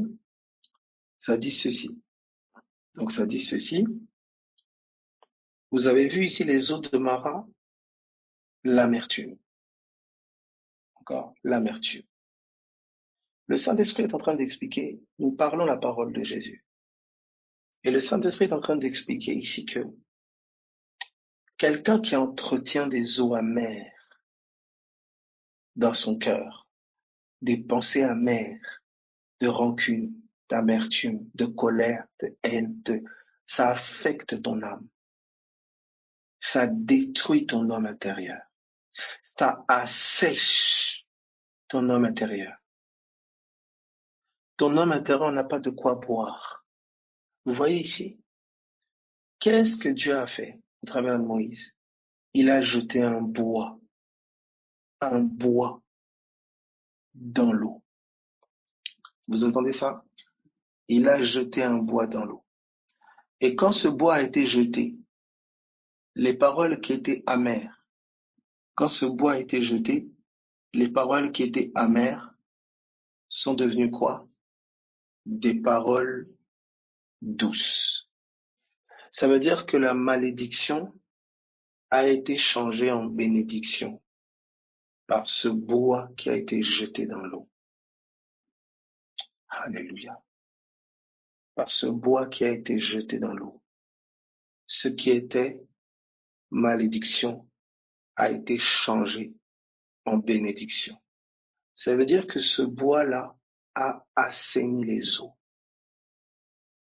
Ce bois-là vient assainir tes paroles. Via ce bois-là, des paroles maintenant de bénédiction, des paroles de vie t'animent. De manière concrète, Abel, comment le bois est jeté dans mes eaux? C'est la pensée de Christ qui est jetée dans tes pensées. Quand la pensée de Christ est jetée dans tes pensées, c'est comme cette semence qui est semée dans ton entendement. C'est semé dans tes raisonnements. Ça va commencer à faire pousser un arbre, d'autres pensées, d'autres raisonnements, d'autres logiques. Ça va commencer à former une ville en toi, former un jardin en toi. Jardin dans lequel tu peux manger. Ce jardin qui a été planté, dans lequel Adam pouvait manger de tous les arbres. Voici le jardin. Quand Christ est mort à la croix, un jardin a été planté dans nos cœurs. Ça veut dire que tu peux désormais manger du fruit. Tu peux manger du fruit de tes pensées. Parce que c'est la croix qui est plantée. Parce que tes os ont été assainis. Ça veut dire de ta propre bouche commence à sortir des paroles de vie. Parce qu'un jardin a été planté en toi.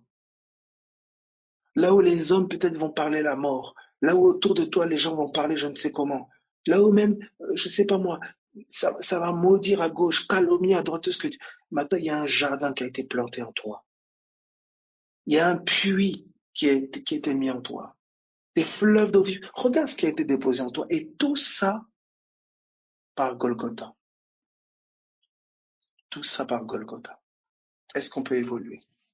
Écoutez, quand la parole de Dieu dit la mort et la vie sont au pouvoir, regardez ce qu'on va nous dire, regardez ce que Jésus va nous dire encore. Regardez ce qu'il va encore nous dire. Allons-y. Nous sommes dans Matthieu. Matthieu, chapitre 15. Matthieu 15. Matthieu 15 à partir du verset 10. Matthieu 15, 10. Regardez ceci. Ayant appelé à lui la foule, il lui dit, écoutez et comprenez. Vous pouvez dire aussi, écoutez et voyez. Regardez ce qu'il leur dit. Ce n'est pas ce qui entre dans la bouche qui souille l'homme.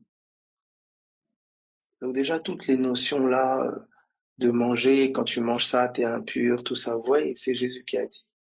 Ce n'est pas ce qui entre dans la bouche qui souille l'homme, mais ce qui sort de la bouche. C'est quand même clair ici. C'est ce qui souille l'homme. Il y a une réalité d'une souillure par ce qui sort de la bouche. Et regardez la suite. Nous pouvons prendre à partir du verset, prenons Marc chapitre 7, à partir du verset 17.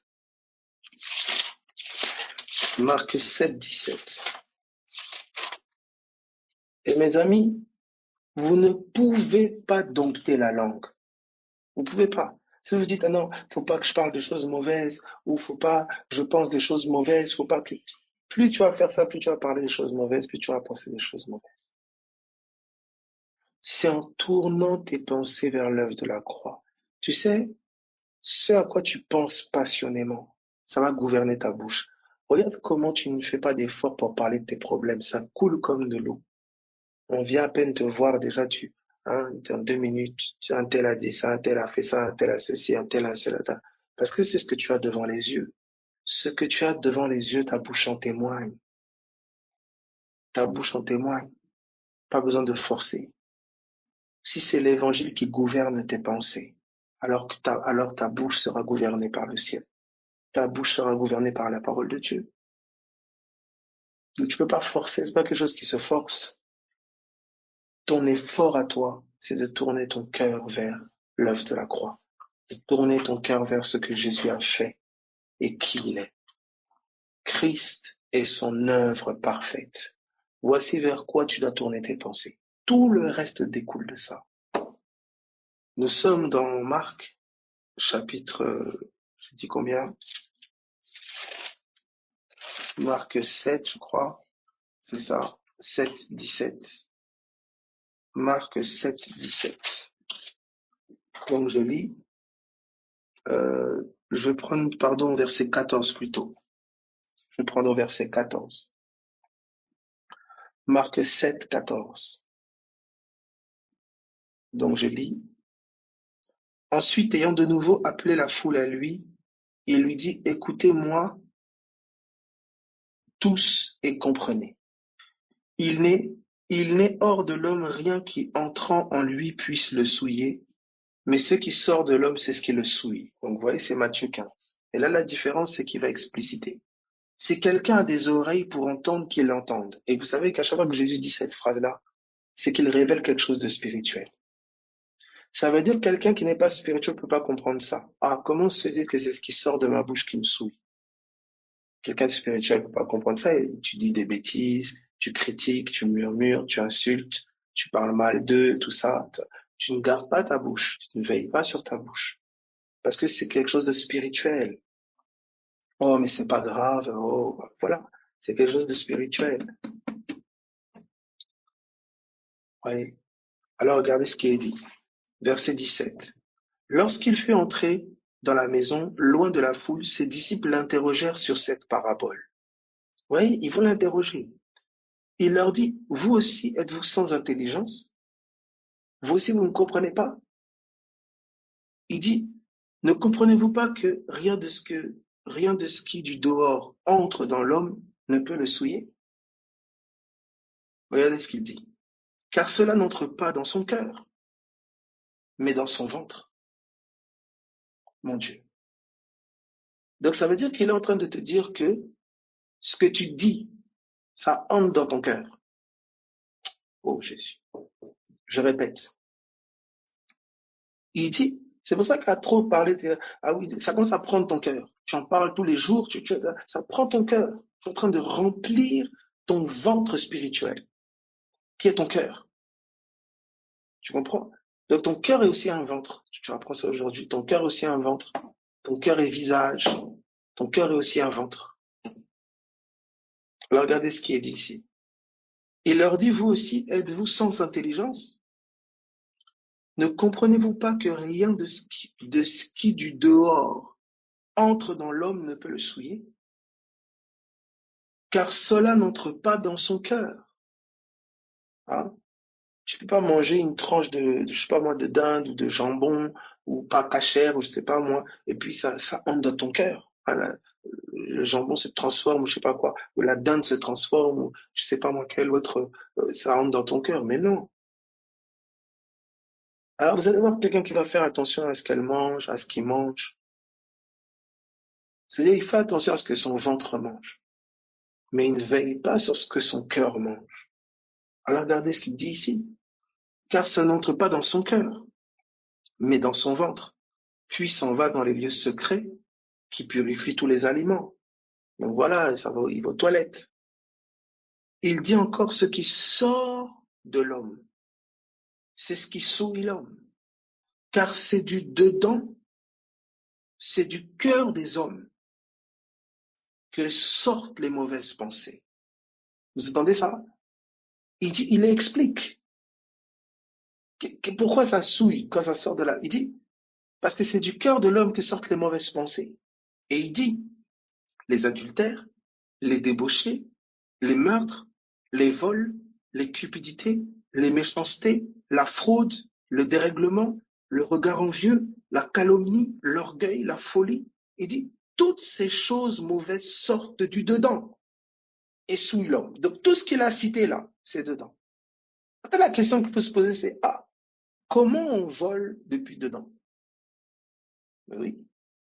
Quand tu es déjà en train de convoiter ce qui n'est pas à toi, mais tu es en train de voler, c'est dedans. C'est pour ça que mes amis, dans ce bourbier-là, c'est impossible de... Mais comment tu vas faire? Il dit meurtre. C'est la colère ici. Dérèglement, le regard envieux, la calomnie, c'est du dedans. La folie, c'est dedans. Cupidité, débauche, adultère, c'est dedans. Vous entendez ce qu'il dit? Toutes ces choses mauvaises sortent du dedans. Elles sortent du dedans. Est-ce que ça va pour tout le monde? C'est-à-dire que pour une vraie délivrance, alors quelqu'un dit ici, justement, je suis en train de lire Actes, et à deux reprises il a été dit de ne pas manger de la viande sacrifiée, bien, respect, adorage, Acte 15. Pourquoi? Parce que, donc quelqu'un dit ici, justement, je suis en train de lire Actes, et à deux reprises il a été dit de ne pas manger de la viande sacrifiée, viande avec du sang, et respect de la loi du mariage, Acte 15, 20. Respect de la loi du mariage. C'est où ça?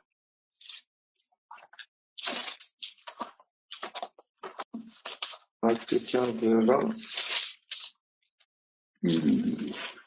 Alors, viande sacrifiée aux idoles, je peux l'expliquer, oui. Mais la loi de... Mais qu'on écrit de s'abstenir des souillures, des animaux étouffés et du sang. Mais pourquoi vous dites loi du respect, la loi du mariage? Ça sort d'où ça? Enfin bref. Pour ce contexte-là, il faut savoir, en fait, pour ce contexte-là, il faut tout simplement comprendre 1 Corinthiens chapitre 8, où il y avait encore certaines personnes qui, à cause de la conception qu'ils avaient des viandes sacrifiées aux idoles, quand ils en mangeaient, leur conscience était souillée. D'accord? Donc ça, c'est 1 Corinthiens 8, quand vous pourrez lire le chapitre, vous allez comprendre très bien ça. Donc certains, à cause de la conception encore qu'ils avaient des idoles, quand ils mangeaient de la viande sacrifiée aux idoles, leur conscience était comme souillée. Donc là, il y avait une problématique des païens, donc des gens qui étaient dans ces pratiques-là, qui se convertissaient à Christ.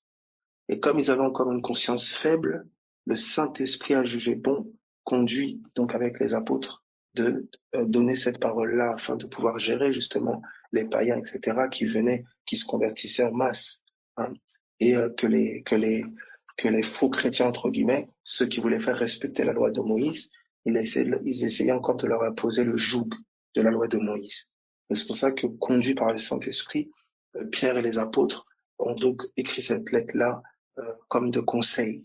Alors pourquoi il parle justement donc de viande sacrifiée aux idoles, etc. Comme je dis, il faut comprendre avec 1 Corinthiens chapitre 8. C'était les nouveaux convertis, et en fait, étant faibles dans leur conscience, il dit en fonction de la conception qu'ils avaient encore de l'idole, certains, quand ils mangent ces viandes-là, ils sont souillés dans leur conscience parce que leur conscience est faible.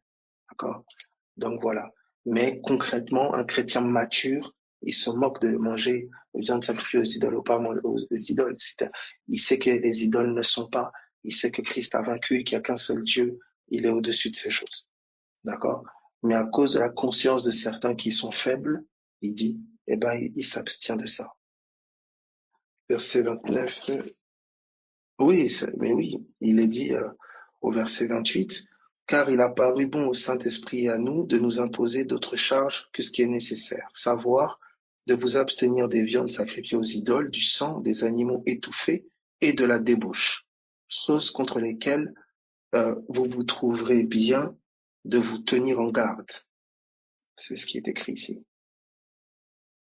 Il n'y a pas écrit de loi du mariage quand il parle de la débauche ici. Tout simplement parce que il faut comprendre que dans le contexte à l'époque de Corinthe, il y avait ce qu'on appelle, dans les cultes des divinités de l'époque, il y avait ce qu'on appelle la prostitution sacrée. D'accord? Donc là, on ne va pas rentrer dans ça, s'il vous plaît. Là, on est en train de sortir du sujet. Il faut vérifier vos versions, tout ça. Voilà. C'est pour ça qu'il faut vérifier vos... Voilà. Amen. Gloire à Dieu. Sans doute, on a voulu un peu expliciter parce qu'il y avait beaucoup de prostitution, etc., etc. Donc, c'était un peu dans ce contexte-là. Ok. Donc, dans Marc au chapitre 7, vous voyez ce qu'on nous dit? On nous dit, car cela n'entre pas dans son cœur, à partir du verset 19, car cela n'entre pas dans son cœur, mais dans son ventre. D'accord? Puis ça s'en va dans les lieux secrets qui purifient tous les aliments. Et il dit encore, ce qui sort de l'homme, c'est ce qui souille l'homme. car c'est au-dedans, c'est du cœur que sortent les mauvaises pensées, tout ça, tout ça. D'accord? Donc c'est important voilà, d'être conscient de ça, c'est que les mauvaises pensées, toutes ces choses-là, c'est du cœur de l'homme que ça sort, et on vous dit, quand ça sort de la bouche, là, ça souille l'homme. Donc c'est comme si ici, il nous présente le décret, la parole qui sort de la bouche comme une action. Exactement comme quelqu'un qui prend un fruit et qui le consomme. Donc là, on voit qu'on est dans une autre réalité. D'accord? Vous comprenez? C'est une autre réalité. Voyez? Donc, on est vraiment en train de rentrer dans la dimension du monde du cœur. Voyez?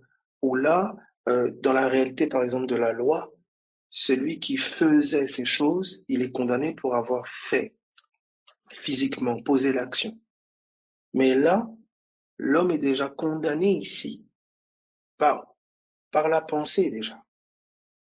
Et c'est pour ça qu'aucun homme ne peut se lever le doigt et dire devant Dieu, oui, moi j'ai jamais péché, aucun.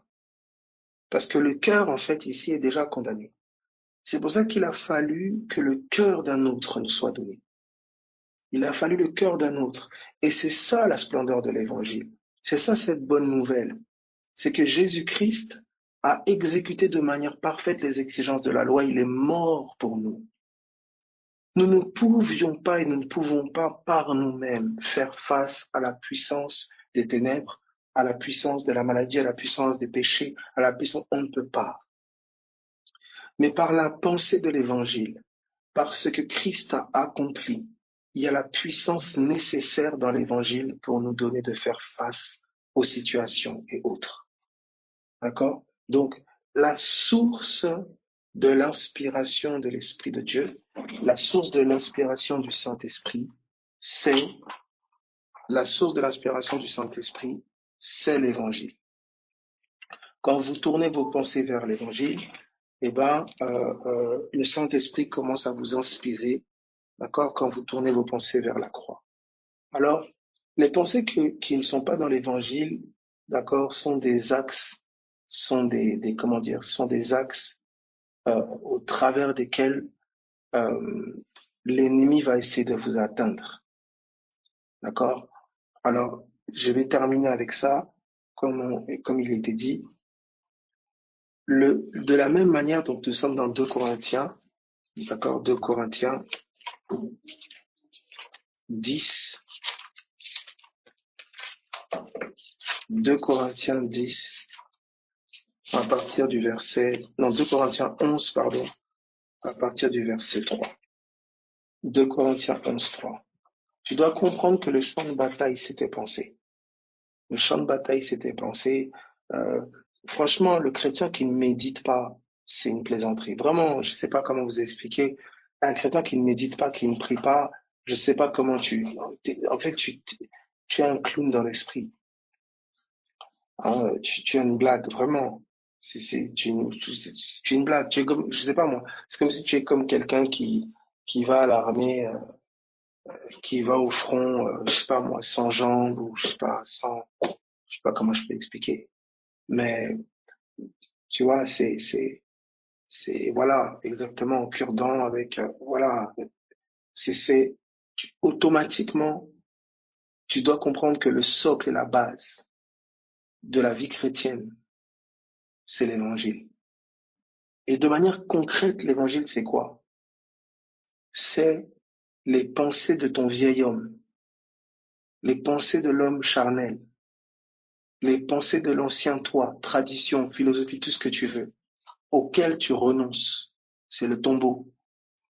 Pour embrasser les pensées d'en haut, les pensées de Christ, les pensées spirituelles. C'est ça, affectionnez-vous aux choses d'en haut. C'est cela. C'est la mort, la résurrection. Et il va y avoir cette lutte-là, de la même manière que Christ a été crucifié, de la même manière la foule de tes anciennes pensées vont crucifier la pensée de Dieu. Ils vont agresser la pensée de Dieu.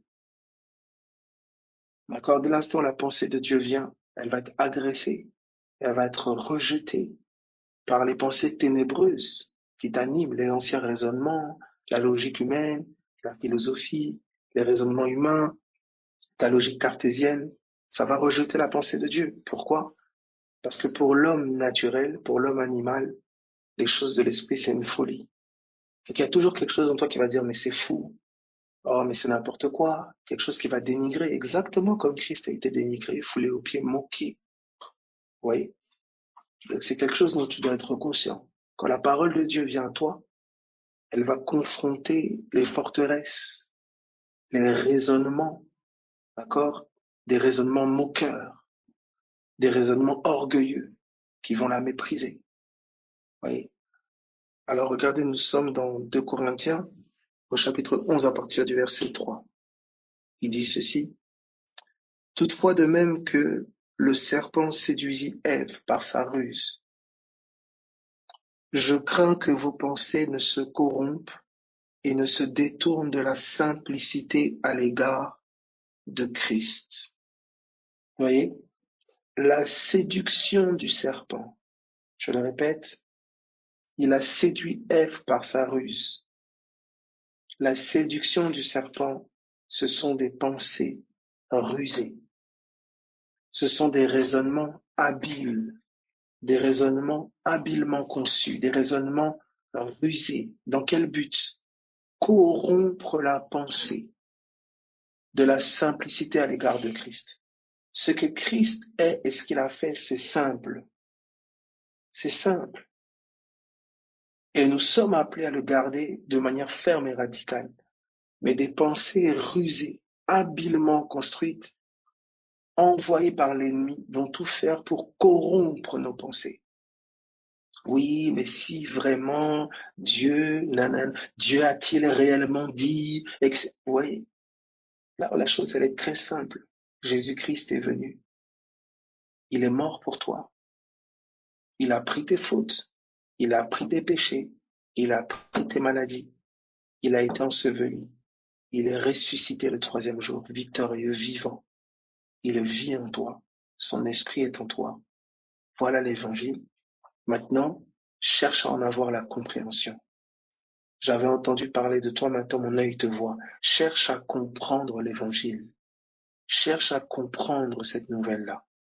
Tu l'as entendu, c'est une chose.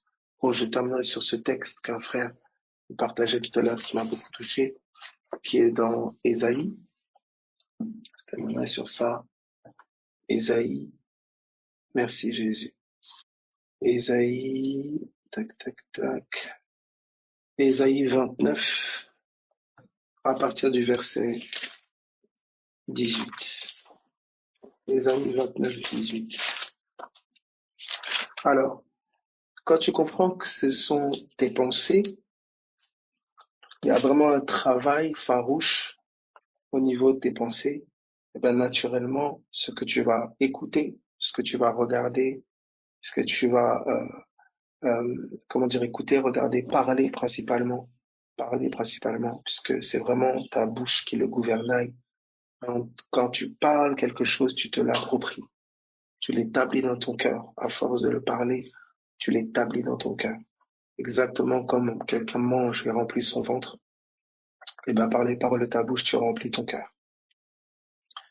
Donc, ça, c'est important de le comprendre. Donc, du coup, voilà, il y a des choses que tu vas éviter. Surtout quand tu es dans une position de fragilité, tu es dans une position de faiblesse. Il y a des conversations que tu vas éviter. Il y a des discussions que tu vas éviter. Il y a des choses que tu vas éviter de regarder. Parce que tu veux garder ton cœur, dans la parole. Tu veux garder ton cœur dans l'évangile. À force de l'écouter aussi, bien sûr.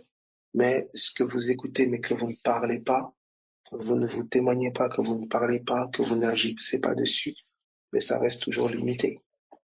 Donc il faut le parler. Il faut le parler. De toute façon, ce que vous écoutez, avec un cœur ouvert et disposé, vous le parlerez. Si vous vraiment vous écoutez avec un cœur vraiment disposé, ben vous parlerez cela, vous vous poserez des questions. Le parler, c'est quotidien. Je sais pas comment parler à qui. Ben c'est votre entourage. En fait, c'est ce qui vous habite. C'est comme si vous me disiez, j'ai regardé une émission, je partage avec mon mari ou ma femme ou mes enfants ou mes collègues, je sais pas. La vérité de l'évangile, je sais pas, ça habite votre cœur. Quand vous aimez quelque chose, vous en parlez. Ça sort de votre bouche. Si quelqu'un vous énerve, vous allez dire, elle m'énerve, il m'énerve. C'est pas que, ouais, c'est pas une affaire. Je ne me dis pas, ah, je vais faire une conversation sur l'énervement non. Mais si ça prend mon cœur, ça va sortir de ma bouche, naturellement. Quelqu'un qui va me dire, je sais pas, oui, de toute façon, on est foutu, etc. Si moi, le sacrifice de Jésus à la croix me donne de l'espérance, je veux dire, non, non, non, non, pour moi, on n'est pas foutu. Je pense que ça va passer. Pourquoi je peux dire ça? Parce que mon cœur, en fait, est dans l'évangile. Je vois Christ à la croix qui a payé le prix pour moi. Il a payé le prix pour que je traverse. Il est ressuscité. Il est vivant.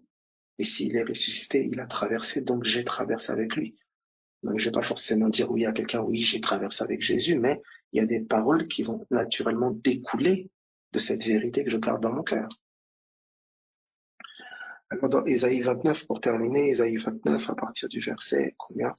18. Regardez ce qui est dit. En ce jour-là, les sourds entendront les paroles du livre. Qu'est-ce qui va se passer quand ils entendront? Et délivrés de l'obscurité des ténèbres. Donc délivrés de leur ignorance. Les yeux des aveugles verront. Vous voyez?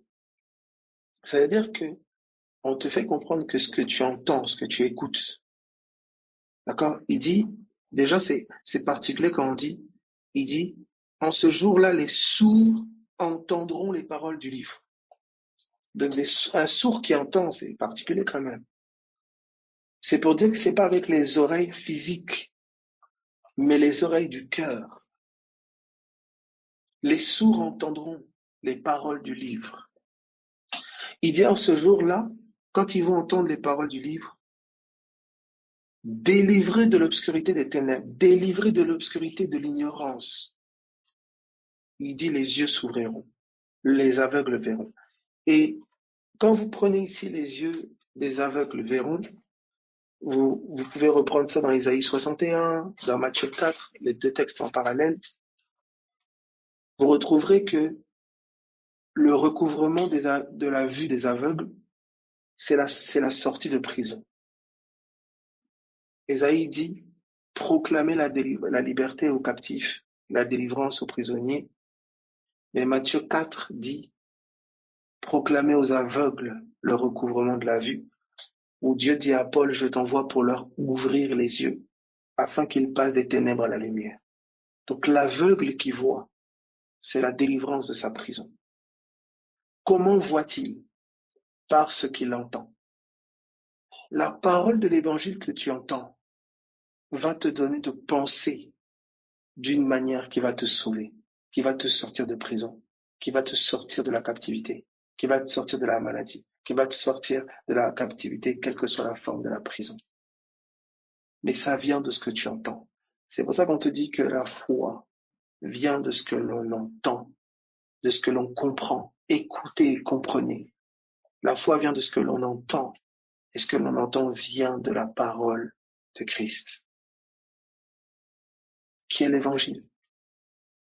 Donc à mesure que tu comprends l'évangile, la foi s'enracine et s'établit en toi. Et c'est cette foi-là qui sauve, qui délivre, qui affranchit, qui guérit. Donc au nom de Jésus-Christ de Nazareth, je prie que tu aies une soif de comprendre profondément ce que Jésus a fait à la croix.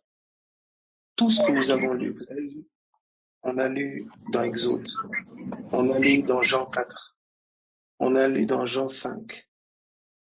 On peut lire comme ça dans Genèse, on peut lire comme ça dans Isaïe, on peut lire, c'est toujours la même chose. Ce que Christ a fait, ce qu'il a accompli. Vous voyez, ce qu'il a fait. Où est-ce qu'il a fait de nous des puits? C'est à la croix. Quel est le bois qui a été jeté dans nos eaux pour changer nos eaux? C'est la croix. C'est quoi ce serpent qui a été mis sur le serpent qui a été mis sur le bois? Je touchais ça récemment encore, où on dit que la langue est un membre qui a un venin. On compare la langue à un serpent. Et je dis ceci, c'est qu'il y a un serpent d'airain, l'airain l'ombre de la chair. Il y a un serpent d'airain qui a été mis sur le bois. Ça veut dire qu'à Golgotha, ta langue serpentard, ta langue avec le poison dessus, ta langue qui témoignait de la mort, qui témoignait de la malédiction. À Golgotha, à la croix, Dieu l'a cloué. Les actes dont les ordonnances nous condamnaient, cette langue qui nous condamnait, Dieu l'a cloué à la croix pour te donner une nouvelle langue qui parle les mystères de Dieu, qui parle les merveilles de Dieu, une langue en or. Langue, le serpent d'airain a été crucifié. Et c'est une langue en or qui t'a été donnée. C'est le langage de la foi. C'est ça que je prie au nom de Jésus-Christ de Nazareth. Que ta bouche soit lavée, que ton cœur soit purifié par la parole de Dieu, que tes actions soient accompagnées. Au nom de Jésus-Christ de Nazareth, soyez fortifiés, soyez encouragés, que le Seigneur vraiment vous bénisse. Amen.